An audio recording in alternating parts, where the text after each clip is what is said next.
আসসালামু আলাইকুম এভরিওয়ান। ভার্সিটির সিনিয়র ম্যাম গল্পে চতুর্থ পাঠ। তো চলো বেশি কথা না কইয়া গল্প শুরু করা যাক। মিমি কিছু বলতে যাবে ঠিক সেই সময়ে বাবা আমাকে কল দিয়ে বলল কামাল সাহেব নাকি বাবাকে জেলের ভিতরে ঢুকিয়ে আটকে রাখছে। এটা শুনে তো আমার পুরো মাথা হেট হয়ে গেল। আমি বিছানার নিচ থেকে পিস্তল হাতে নিয়ে বললাম, আজকে তোরে আমি খাইছি। আপু ভয় পেয়ে আমাকে জড়িয়ে ধরে বলল, কি হয়েছে ভাই, তুই পিস্তল হাতে নিয়ে কোথায় যাস? আমি বললাম, ওই শালার এত বড় সাহস আমার বাবাকে জেলের ভিতরে ঢুকিয়ে রাখছে। আপু আমার হাত থেকে পিস্তল কেড়ে নিয়ে বলল, মাথা ঠান্ডা করে এখানে বস, আমি বিষয়টা দেখছি। মিমি সাবধান, ওকে ঘর থেকে বের হতে দিবে না। আমি আর তোমার ভাই এই বিষয়টা দেখছি। আপু যেতেই মিমি দরজা লাগিয়ে বলল, এত রেগে যান কেন বলেন তো? আমি বললাম, মিমি আমাকে যেতে দাও বলছি। আপু একা কিছুই পারবে না। মিমি আমাকে শক্ত করে জড়িয়ে ধরে বলল, আপনি এখন যেতে চান তাই তো? ঠিক আছে, তাহলে আমাকে আগে মারেন, এরপর যাবেন। আমি বললাম, মিমি তুমি বিষয়টা বুঝতেছো না। মিমি আমাকে বিছানার উপর ফেলে দিয়ে আমার বুকের উপর শুয়ে বলল, আমি সবকিছু বুঝি, মাথা গরম করলে কিছুই হয় না। এখন আপু গিয়েছে, কিছু হবে না, আপনার এত চিন্তা করতে হবে না। আমি মিমিকে এবার বুকের সাথে মিশিয়ে ধরে বললাম, আমাকে এভাবে যে জড়িয়ে ধরেছো, যদি আমি কোনো অঘটন ঘটিয়ে দিই? মিমি বলল, হলে সমস্যা কি, কয়েকদিন পর তো আমাদের বিয়ে, আর আপনার উপর আমার পুরোপুরি বিশ্বাস আছে, আমি জানি আপনি আমার সাথে। আমি বললাম, হয়েছে বাবা, আর কিছু বলতে হবে না। মিমি শোনো। মিমি মাথা উঁচু করে দুই হাত দিয়ে আমার গাল ধরে বলল, গো বলেন সাহেব। আমি বললাম, এক সময় আমি ধরে নিয়েছিলাম তোমাকে বিয়ে করব না, কিন্তু যখন শুনলাম বাবা মা তোমাকে পছন্দ করেছে, তখন চিন্তা করলাম। মিমি আমার বাকি কথা শোনার আগেই আমার উপর থেকে উঠে বলল, আমি কি জোর করছি যে আপনি আমাকে বিয়ে করেন? আমি জোর করে কারোর সাথে কিছু করতে চাই না, আপনি আপনার পছন্দ মতো বিয়ে করে নেন, আমি না করব না। আমি মিমিকে পেছন থেকে জড়িয়ে ধরে বললাম, হয়েছে ম্যাডাম, আর রাগ করতে হবে না, তবে আপনি আমাকে একটু যত্ন সহকারে ভালোবাসবেন, তাহলেই হবে। এই নেন ফোন, আপুকে কল দিয়ে দেখো কি বলে। আমার কথা মতো মিমি কল দিতেই আপু বলল, সবকিছু সমাধান হয়ে গেছে, আমি বাবাকে নিয়ে বাসায় আসছি। মিমি আমার হাতে ফোনটা দিয়ে বলল, দেখলেন তো ভাবি কি সুন্দর বিষয়টা সমাধান করে দিল। আপনি তো শুধু পারেন ঝগড়া করতে। আমার কাছে কামাল সাহেবের নম্বর আগে থেকেই ছিল। আমি ওনার নম্বরে কল দিতেই কামাল সাহেব ফোন রিসিভ করে বলল, আমি থানা থেকে বলছি, বলেন আপনার কি উপকার করতে পারি?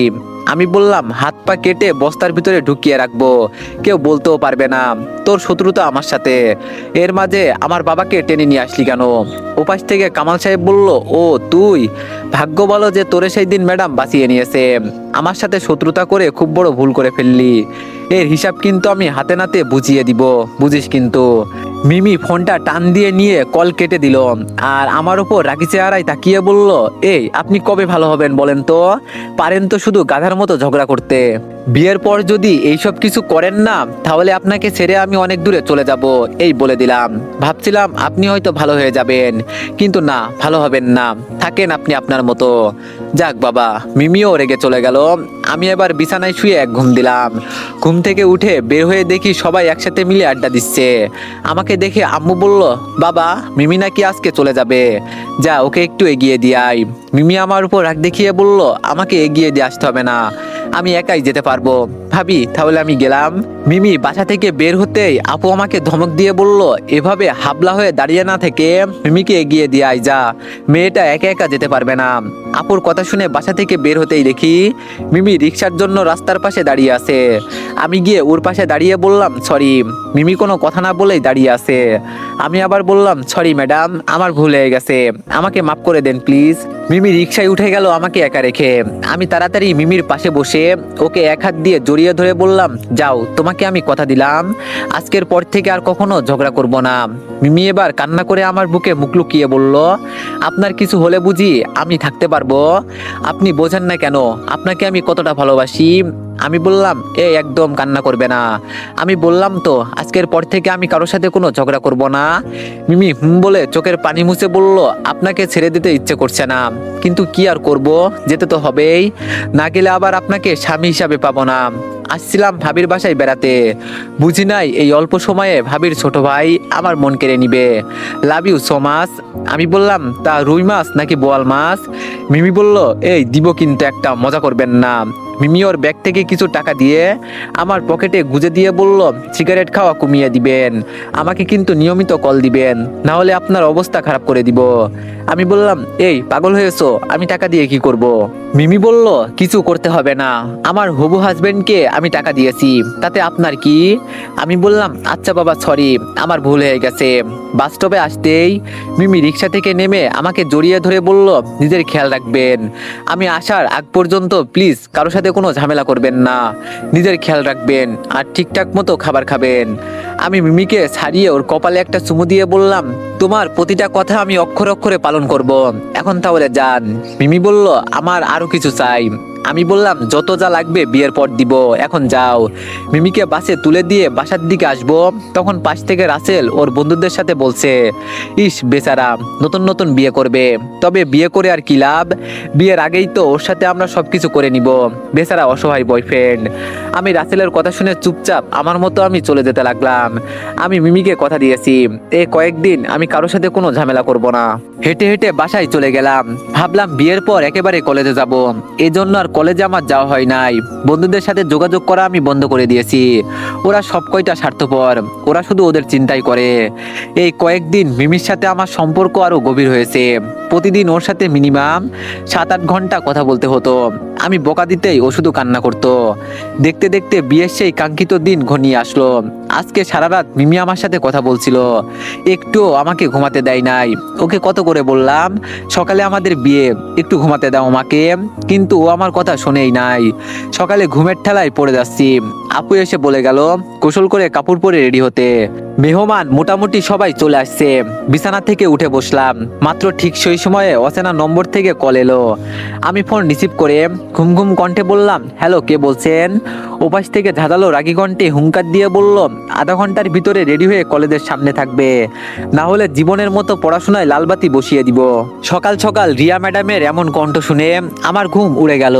ও শিট, রিয়া ম্যাডাম তো বলেছিল আজকে নাকি কলেজ থেকে কোথাও ঘুরতে যাবে, কিন্তু আজ আমার বিয়ে, এখন কি করি? রিয়া ম্যাডাম আবার বলল, নিজের লাইফ নষ্ট করতে চাও নাকি আমাদের সাথে যাবে? আমি এবার মায়াবী কণ্ঠে বললাম, ম্যাডাম আমি বড় একটা বিপদে ফেসে গেছি, আমার জীবন মরণের প্রশ্ন, আমি না আসলে কি হবে না, প্লিজ আমাকে ছাড়া। রিয়া ম্যাডাম বলল, এই মুহূর্তে যদি আমার কথা না শোনো তাহলে পড়াশোনা তো জন্মের মতো শেষ হয়ে যাবে, সাথে তোমার জন্য আইনগত ব্যবস্থা নেওয়া হবে। আমি রিয়া, মুখে একবার যা বলি তাই করি, তোমার কাছে সময় এখন আধা ঘন্টা, 1 সেকেন্ড লেট হলে আমি আমার পদক্ষেপ নেওয়া শুরু করব। রিয়া ম্যাডাম কল কেটে দিতেই আমি ধবাস করে ফুলের উপর বসে গেলাম। এখন আমি কি করব? পড়াশোনা না করলে জীবন অচল, মাত্র লাইফটা শুরু করতে যাচ্ছি। তাড়াতাড়ি আপুকে আর আম্মুকে ডেকে ভিতরে আনলাম। আম্মু আমার মুখ দেখে বলল, কিরে কি হয়েছে, দেখে মনে হচ্ছে খুব বেশি চিন্তিত তুই। আমি বললাম, আম্মু এখন আমার পিকনিকে যেতে হবে, বিয়েটা রাতে করলে হবে না আম্মু। আপু বলল, সকাল সকালে এইসব বলার জন্য এখানে ডেকে নিয়ে আসলি? আমি বললাম, সিরিয়াসলি আপু, বিশ্বাস কর আমার কথা। আপু ধমক দিয়ে বলল, কি বলিস এইসব, তুই মাথা খারাপ হয়ে গেছে, আজকে তোর বিয়ে আর তুই বলিস এখন পিকনিকে যাবি, এটা আবার কেমন কথা? আমি আপুকে রিয়া ম্যাডামের বলা সম্পূর্ণ কথাগুলো খুলে বললাম। সব শুনে আম্মু বলল, এত ক্ষমতাশালী হয়ে গেল তোর প্রিন্সিপাল ম্যাম, দাঁড়া আমি বিষয়টা দেখছি। আমি বললাম, আম্মু ওনার সাথে আমি কোনো ঝামেলা করতে চাই না, বলে যেও না, এই প্রিন্সিপাল ম্যাম কিন্তু তোমার ছেলের জীবন বাঁচিয়েছে, ম্যাডাম না থাকলে আজকে আমাকে এখানে দেখতে না। হতে পারে উনি দাজ্জাল মহিলা বা অহংকারী বা রাগী, কিন্তু তাও আমার ম্যাডাম, বিয়ে আমি রাতেই করতে পারবো, এইটুকু সমস্যার জন্য আমি আমার লাইফ ধ্বংস করতে পারবো না। পিকনিক থেকে ফিরে এসে আমি মিমিকে বিয়ে করব, এটাই একমাত্র রাস্তা। আপু বলল, কিন্তু ভাই আমার।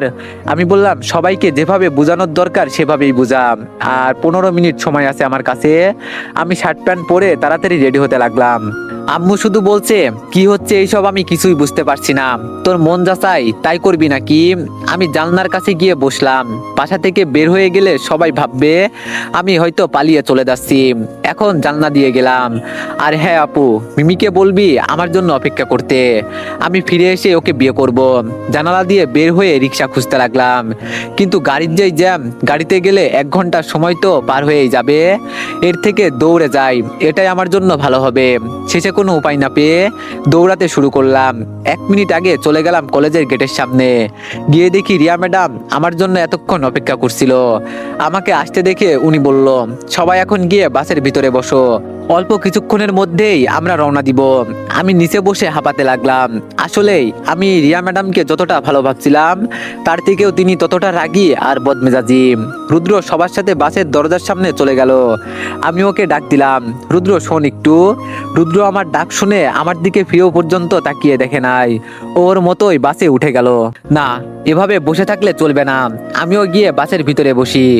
বাসের ভিতরে গিয়ে দেখি সবাই সবার সিট নিয়ে বসেছে, শুধু একটা সিট ফাঁকা আছে, আর সেটা হলো রিয়া ম্যাডামের পাশে। আমি ভয়ে ভয়ে সিটের সামনে গেলাম, কিন্তু ম্যামের রাগ দেখে আর বসলাম না, চুপচাপ দাঁড়িয়ে আছি। বাসটার আপন গতিতে চলছে। পকেট থেকে ফোনটা বের করলাম, মিমিকে একটু কল দিয়ে দেখি ওর কি অবস্থা। রিয়া ম্যাডাম আমাকে বসতে বলে জানালার বাইরে তাকিয়ে আছে। আমি ভয়ে ভয়ে ওনার পাশে বসলাম। ফোনের ওপাশ থেকে মিমির কান্না মিশ্রিত কণ্ঠ শুনে আমি তাড়াতাড়ি ফোন কানে নিয়ে বললাম, এই তোমার কি হয়েছে, এভাবে কান্না করছো কেন? মিমি বলল, আপনি আমার সাথে আর কথা বলবেন না, আজকে আমাদের বিয়ে, আর আপনি পিকনিক করতে চলে গেলেন, নাকি আপনি আমাকে বিয়ে করতে চান না? যদি অপমান করার ইচ্ছা থাকে তো সোজা বলে দিলেই তো পারেন। এত এত মেহমান আসছে বাসায়, এখন আমার বাবা ওদের কি বলবে? আমি বললাম, মিমি আমি তোমাকে কথা দিয়েছি বিয়ে করব, আমি বিপদে পড়ে শুধু পিকনিকে যাচ্ছি, বিকালে নইলে রাত্রে ফিরে আসব, এসেই তোমাকে বিয়ে করব, কসম করে বলছি আমি। কেউ আমাকে না বুঝলে তুমি তো বোঝো, একটু অপেক্ষা করো। মিমি বলল, মনে থাকে জানো, যান আজকের মতো মাফ করে দিলাম, যে করে হলেই হোক তাড়াতাড়ি ফিরে আসবেন প্লিজ। আমি বললাম, ওকে আমার লক্ষ্মী বউ। পাশ থেকে রিয়া ম্যাডাম বলল, এইসব করার জন্য এখানে আসছো? পার্সোনাল কথা বলতে হলে বাসায় গিয়ে বলবে, এখানে না। আমি সরি বলে ফোন কেটে দিলাম। ফোনের স্ক্রিনের উপর একটা মেসেজের দিকে আমার নজর গেল। সেখানে লেখা আছে, রিয়া ম্যাডাম বহুরূপী, ওনাকে হয়তো তুই চিনলি না, বিয়ের আসর থেকে এসে খুব বড় ভুল করলি, হয়তো আর ফিরে যেতে পারবি না, তবে বন্ধু হিসাবে তোরে খুব মিস করবো রে, ভালো থাকিস বন্ধু। মেসেজটা পড়ে আমার মনে কেন জানি সন্দেহ হতে লাগলো। এর মাঝে মিমি মেসেজ করে বলল, আমার মন বলছে আপনার সাথে আজকে খারাপ কিছু হবে, প্লিজ আপনি ফিরে আসেন। আমি মেসেজগুলো দেখে চিন্তিত হয়ে গেলাম। হঠাৎ করে বাস থেমে গেল। রিয়া ম্যাডাম সবাইকে নামতে বলে বলল, সবাই এখন তাড়াতাড়ি যেন নৌকায় উঠে পড়ি। বাস থেকে নামতেই সামনে সুন্দর একটা দৃশ্য দেখে মনটা জুড়িয়ে গেল। চারিদিকে শুধু পানি আর পানি, মাঝখানে ছোট্ট একটা পাহাড় দেখা যাচ্ছে। আমার মনে হয় ওখানেই ম্যাডাম যাবে। সবার সাথে আমিও নৌকায় উঠে গেলাম। এতগুলো মানুষের মাঝে আমার নিজেকে কেমন যেন অসহায় অসহায় লাগছে। চুপচাপ নৌকায় বসে আছি একা। এর ভিতরে রিয়া ম্যাডাম আমাকে ডেকে বলল, এখানে এসে বসো তুমি। রিয়া ম্যাডাম নৌকার সামনে ছোট্ট একটা চেয়ারে বসে আছে। সামনে থাকা চেয়ারে আমাকে বসতে বলল। তবে আশ্চর্যের বিষয় এটা যে আমাকে রিয়া ম্যাডাম ডাক দিতেই সবাই নৌকার ভিতরে গিয়ে দরজা লাগিয়ে দিল। এইসব দেখে আমার মাথায় কিছুই ঢুকছে না। আমি চুপচাপ গিয়ে রিয়া ম্যাডামের সামনে দাঁড়ালাম। রিয়া ম্যাডাম আমাকে নিচে বসতে বলল। আমার ভিতরে এখন কেমন যেন একটা ভয় জন্ম নিয়েছে। এই সমুদ্রের মাঝে যদি আমি পড়ি তাহলে হয়তো আমাকে আর খুঁজেই পাওয়া যাবে না। রিয়া ম্যাডামের কথা মতো আমি নিচে থাকা চেয়ারে বসলাম।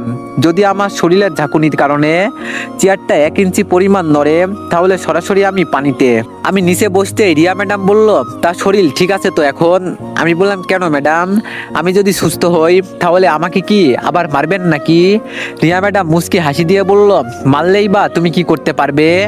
আমি বললাম, ম্যাডাম ঠিকই তো বলছেন, আপনি মারলেই বা আমি কি করতে পারবো? কথায় কথায় তো বলতে পারেন পড়াশোনায় লালবাতি জ্বালিয়ে দিব। আপনি জানেন আজকে আমার বিয়ে ছিল, আমার হবু বউ। রিয়া ম্যাডাম বলল, তোমার এইসব কথা শুনতে আমি এখানে আসি নাই। তোমার বিয়ে নাকি এটা তোমার ব্যক্তিগত ব্যাপার, তবে মনে হয় না যে তুমি এই বিয়েটা করতে পারবে। আমি বললাম, ছাড়েন ম্যাম, তবে আপনি যে বহুরূপী এটা আমি খুব ভালো করেই জেনে গেছি, নইলে আমারও পাওয়ার কম ছিল না। শুধু আমাকে বাঁচিয়েছেন বলে কিছু বলছি না, একদম নিস্তব্ধ নিশ্চুপ হয়ে আছি।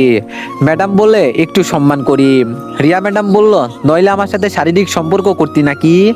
আমি বললাম, সিসি এইসব কি বলছেন ম্যাডাম, আপনি আমার সিনিয়র, আবার আমাদের কলেজের প্রিন্সিপাল ম্যাডাম। রিয়া ম্যাডাম বলল, ম্যাডাম না হলে কি? আমি বললাম, আপনাকে। রিয়া ম্যাডাম বলল, কি ধর্ষণ করতি?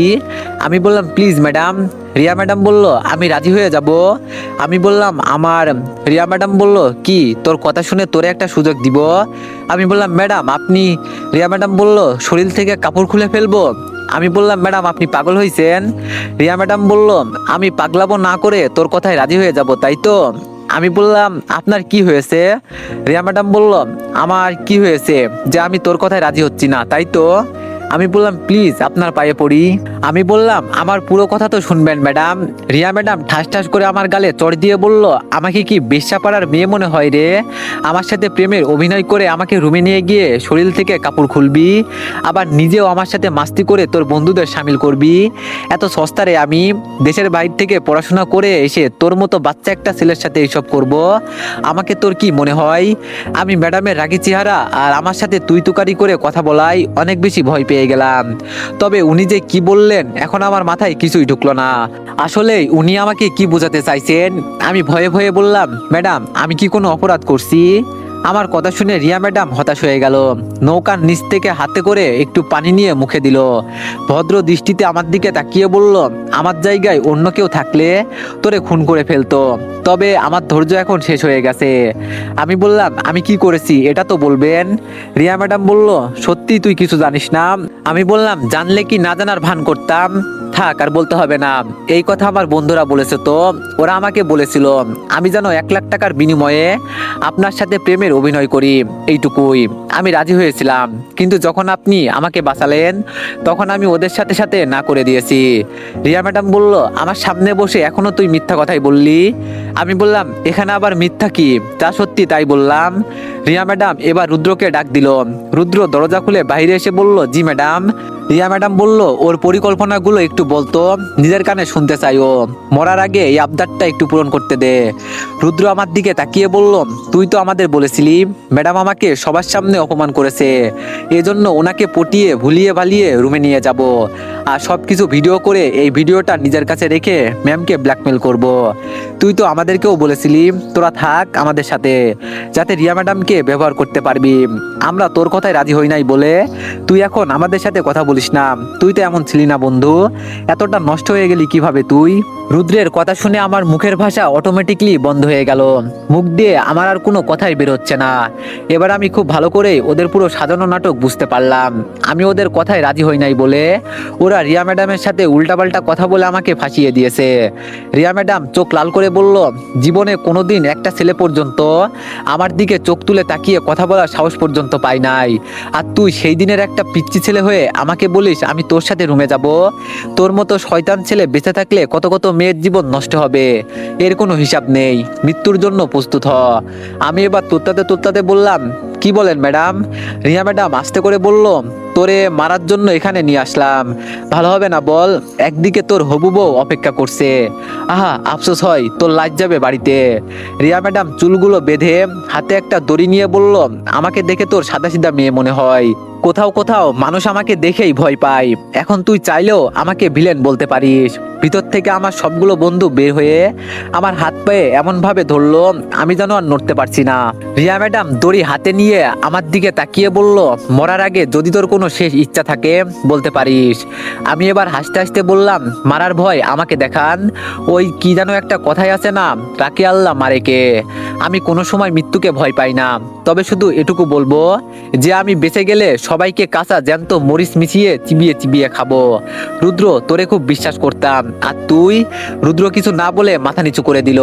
রিয়া ম্যাডাম আমার গলায় দড়ি রেখে বলল, বাঁচার জন্য ইচ্ছা হয় না? আমি বললাম, মরার ভয় আমাকে দেখাবেন না, মৃত্যুর হাত থেকে বেঁচে ফিরে আসলাম, সেখানে আপনি আবার আমাকে কি মারবেন? যে এই মিথ্যা অপবাদে আমার সাথে এমন করলেন, বেঁচে থাকলে সবকিছু সত্যি করে দিব। রিয়া ম্যাডাম রাগে চোখ লাল করে আমার গলায় দড়ি চেপে ধরলো। সবাই আমার চারিদিকে ঘিরে ধরেছে, এজন্য আমি আমার হাত পা কোনো কিছুই নাড়াতে পারছি না। আমি এখন আমার সামনে মৃত্যুকে স্পষ্ট দেখতে পারছি। মৃত্যু এখন যেন আমাকে স্বাগতম জানাচ্ছে। ধীরে ধীরে আমার চোখ বন্ধ হয়ে যেতে লাগলো। আমি আর শ্বাস নিতে পারছি না, মনে হচ্ছে কিছুক্ষণের ভিতরে আমি মারা যাব। ঠিক তখনই মিমির নিষ্পাপ মুখটা আমার চোখের সামনে ভেসে উঠলো। ওকে কথা দিয়েছি যে আমি ওকে বিয়ে করব। নিজের জন্য হলে হয়তো আমি মরে যেতাম, আফসোস থাকতো না আমার, কিন্তু এখন আমাকে মিমির জন্য হলেও বাঁচতে হবে। চেয়ারে বসার আগে দেখেছিলাম যদি 1 ইঞ্চি চেয়ারটা নড়ে যায় তাহলে আমি সরাসরি পানিতে। রিয়া ম্যাডাম এমনভাবে আমার গলায় দড়ি চেপে ধরেছে, আমি আর শ্বাস নিতে পারছি না। শেষবারের মতো শরীরে যতটা শক্তি ছিল সবটা দিয়ে পিছনে একটা ধাক্কা দিলাম, যার ফলে আমি সবাইকে নিয়ে একসাথে পানিতে পড়লাম। পানিতে পড়তে গলা থেকে দড়ি সরে গেল। এখন যেন আমি আবার নতুন করে জীবন ফিরে পেলাম। রিয়া ম্যাডামকে সবাই উপরে টেনে তুললো। তখন যদি ওরা আমাকে দেখতে পায় তাহলে আমাকে ওরা বাঁচতে দিবে না। বলতে না বলতে রিয়া ম্যাডাম উপরে উঠে পানিতে আমাকে উদ্দেশ্য করে গুলি ছুটতে লাগলো। আমি ডুব দিয়ে নিজেকে বাঁচাতে চেষ্টা করছি, কিন্তু একটা গুলি এসে আমার ডান হাতে লাগলো। আমার হাতে গুলি লেগেছে দেখে রিয়া ম্যাডাম জোরে চিৎকার দিয়ে বলল, এখন পালিয়ে যাবি কোথায় চান্দু? ভাবছিলাম তোরে সুন্দর একটা মৃত্যু দিব, কিন্তু তুই তা হতে দিলি না। এখন কুত্তার মতো মারবো তোরে। আমি দূরে থাকা একটা নৌকা দেখে পানি থেকেই ডাক দিলাম, বললাম, চাচা আমাকে একটু সাহায্য করেন প্লিজ। নৌকায় বসে থাকা মুরব্বী লোকটা আমার কথা শুনে আমার দিকে তাকিয়ে দেখতে লাগলো কি হচ্ছে এখানে। রিয়া ম্যাডাম ধরা পড়ে যাবে এই ভয়ে উনি নৌকা ঘুরিয়ে চলে যেতে লাগলো। নৌকা থেকে পাভেল বলছে, ম্যাডাম ওকে মেরে ফেলেন প্লিজ, আপনি জানেন না ও বেঁচে গেলে কি করতে পারে আমাদের। জেলের নৌকা আমার আরো কাছাকাছি আসতেই আমি আর সাঁতার কাটতে পারছি না, হাত থেকে প্রচুর পরিমাণে রক্ত বের হচ্ছে। ধীরে ধীরে আমি ডুবে যাচ্ছি। মুরব্বী চাচা নৌকা নিয়ে এসে আমাকে নৌকাতে টেনে তুলে বলল, ওরা কি তোমাকে মারতে এখানে নিয়ে আসছিল? আমি বলতেই মুরব্বী চাচা বলল, চিন্তা করো না, তোমার কিছু হবে না, আমি এখানেই তোমাকে আমার বাসায় নিয়ে যাচ্ছি। আমার মেয়ে হাসপাতালের নার্স। পানি থেকে পাড়ের কাছাকাছি আসতেই আমি আমার মানিব্যাগ চাচার হাতে দিয়ে বললাম, এখানে যা টাকা আছে সবগুলো আপনি নিয়ে যান, আমাকে শুধু একটু হাসপাতালে নিয়ে যান, আর একটা কল করতে দেন আমাকে। মুরব্বী চাচা বলল, বাবা তুমি এখন আমার বাসায় চলো। আমি বললাম, না চাচা এখন বাসায় যাব না, আপনি আমাকে এখানে যেই কাছাকাছি হাসপাতাল আছে সেখানে নিয়ে যান, ওরা এসে আমাকে দেখলে সত্যি সত্যি গুলি করে মেরে ফেলবে। আমার কথা মতো চাচা আমাকে হাসপাতালে নিয়ে গেল। আমি চাচার ফোনটা নিয়ে মিমিকে একটা কল দিলাম। বাসায় কল দিলে এখন সবাই আমার জন্য চিন্তা করবে। মিমিকে কল দিতেই মিমি ফোন রিসিভ করে বলল, এই আপনি কোন জায়গা পর্যন্ত আসছেন? আমি বললাম, মিমি শোনো। মিমি বলল, এই আপনার কি হয়েছে, আপনার কণ্ঠে এমন লাগছে কেন? আমি বললাম, মিমি কাউকে কিছু বলার দরকার নেই, আমি একটা ঠিকানা দিচ্ছি, ওখানে চলে আসো, আমার হাতে গুলি লেগেছে। মিমি আমার কথা শুনে হাউমাউ করে কান্না করতে করতে বলল, আমি আপনাকে আগেই বলছি আপনি ফিরে আসেন, কিন্তু আমার কথা শুনলেন না। কিভাবে কি হলো আপনার? আমি কি সবাইকে? আমি বললাম, কাউকে কিছু বলতে হবে না, তুমি আগে এখানে আসো। আর কান্না করছো কেন? আমার তো তেমন কিছুই হয় নাই, শুধু একটা গুলি লেগেছে। আমি কল কেটে দিয়ে চাচাকে বললাম, চাচা আপনাকে যে কিভাবে ধন্যবাদ দিব এর ভাষা পাচ্ছি না। চাচা বলল, আরে না বাবা, আমি তো আমার কর্তব্য পালন করেছি, কিন্তু তোমাকে কে বা কারা মারতে এসেছিল? আমি বললাম, ছাড়েন চাচা, আমি এইসব বলতে চাই না, কাছের কেউ এভাবে বুকের মাঝে ছুরি ঢুকিয়ে দিবে তা বুঝতে পারি নাই। আমি চাচার কাছ থেকে ফোনটা নিয়ে রুদ্রর নম্বরে কল দিলাম। রুদ্র ফোন রিসিভ করে বলল, হ্যালো কে বলছেন? আমি জোরে হাসি দিয়ে বললাম, মৃত্যুর খেলার জন্য প্রস্তুত আছিস তো? এক একটাকে কুচুকাটা করব, বিশ্বাসঘাতকতা করলি না, এর ফল পাবি। পারলে খুব শীঘ্রই দেশ ছেড়ে পালিয়ে চলে যা। আমি যদি এক বাপের পোলা হই তাহলে তোর ম্যাডামকে বলে দিস, উনি বলেন নাই ওনাকে আমি রুমে নিয়ে যাব, সেই ইতিহাস বাস্তব করব আমি। তোরা যেই মিথ্যাকে সত্যি বললি সেটা আমি সত্যি করেই ছাড়বো। আমাকে তো তোরা খুব ভালো করেই চিনিস। এই পর্যন্ত বলে আমি কল কেটে দিলাম। চাচা আমার দিকে তাকিয়ে বলল, এমনটা করা কি ঠিক হবে বাবা? কারোর উপর এত রাগ দেখাতে নেই। আমি বললাম, চাচা আপনার কত কাজ আছে, আপনি যান, আমার হবু বউ আসছে। চাচা বলল, একা থাকতে পারবে তো? দাঁড়াও আমি আমার মেয়ের সাথে তোমাকে পরিচয় করিয়ে দিই। এরই মাঝে দরজা ঠেলে মিমি ভিতরে ঢুকে আমাকে বেডের উপর দেখে দৌড়ে আমার কাছে এসে আমার হাত দেখতে লাগলো। এবার আমার দিকে তাকিয়ে চোখের পানি ছেড়ে দিয়ে বলল, আজকে আমাদের বিয়ে ছিল, আর আমি আগেই আপনাকে বলছি যে যাবেন না, কিন্তু আমার কথা শুনলেন না। এখন হলো তো, বাবা মা দেখলে কি বলবে? আমি মিমিকে জড়িয়ে ধরে বললাম, কান্না করো না, আমার কিছু হয় নাই, একটু আহত হয়েছি এই আর কি। মিমি বলল, এটাকে আহত বলে? আমি আজকে সারাদিন শাড়ি পরেছিলাম, ভাবছিলাম আপনি কখন আসবেন, কিন্তু আপনার কোনো খোঁজ খবরই নেই, আর এখন আপনার এই অবস্থা। আমি বললাম, আচ্ছা ছাড়ো এসব, এখন চলো বাসায় যাই। মিমি বলল, আগে বলেন আপনাকে কে গুলি করেছে? আমি মিমির কথা শুনে চাচাকে বললাম, তাহলে আজকের মতো আসি আমি, অন্য একদিন আপনার সাথে দেখা করব। ভালো থাকবেন চাচা। চাচাকে বিদায় দিয়ে হাসপাতাল থেকে বের হলাম, মিমিকে নিয়ে বাড়ির উদ্দেশ্যে রওনা দিলাম। বাসার কাছাকাছি আসতেই তো এভরিওয়ান, নেক্সট পার্টের জন্য সবাই একটু বেশি বেশি লাইক আর একটা করে কমেন্ট করে দিয়েন। ধন্যবাদ।